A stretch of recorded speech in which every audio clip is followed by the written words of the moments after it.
Howdy, my name is Emily Sisk. My question about planet Earth is why is there a declining bee population and how will it affect our food supply?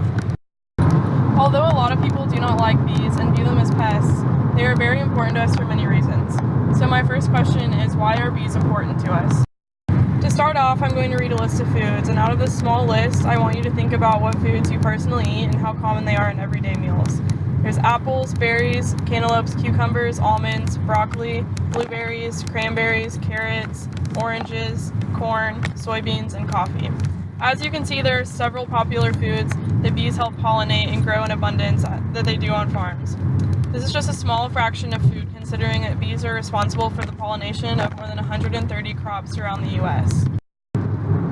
This being said, think big picture. What would our diets be like without all of these fruits and vegetables around and the foods that they help make? The California Environment and Natural Resources says bees make the difference between having food on our grocery shelves or not. Bees are responsible for pollinating around $40 billion worth of crops in the U.S. Bees are also responsible for every 1 in 3 bites of food that you eat. About 80% of the crops around the U.S. are because of pollination from bees. This goes to show how absolutely imperative it is for bees to be around in good numbers for pollination. Considering all this information, this leads us to our next point. Why is there a declining bee population?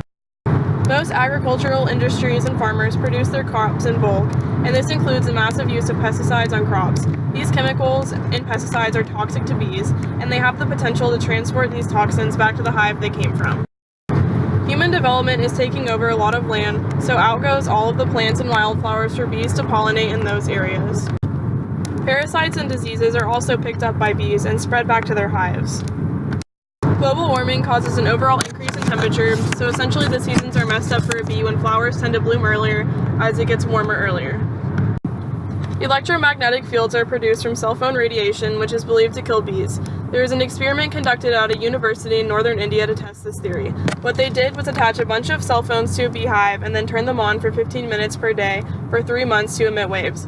What they noticed was at the end of this was that honey production had stopped, a ton of bees had died, and the queen bee was only producing half as many eggs as she was before the experiment.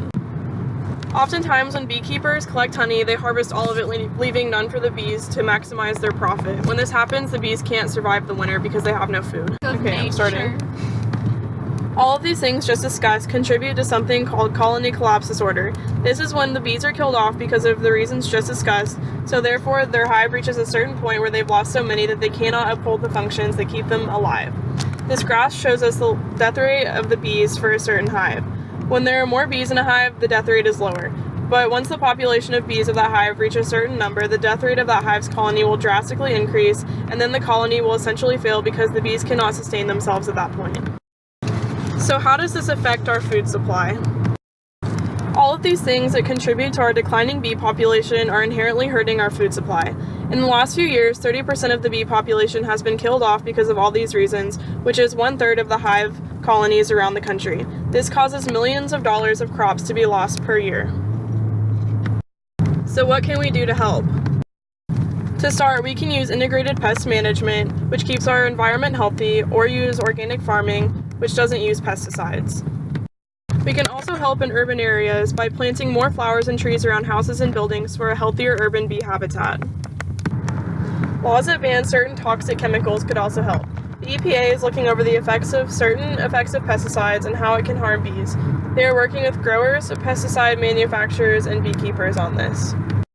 There is a belief that a change in cell phone frequencies can also help this issue of a declining bee population. Albert Einstein once said, "Mankind will not survive without honeybees' disappearance for more than 5 years.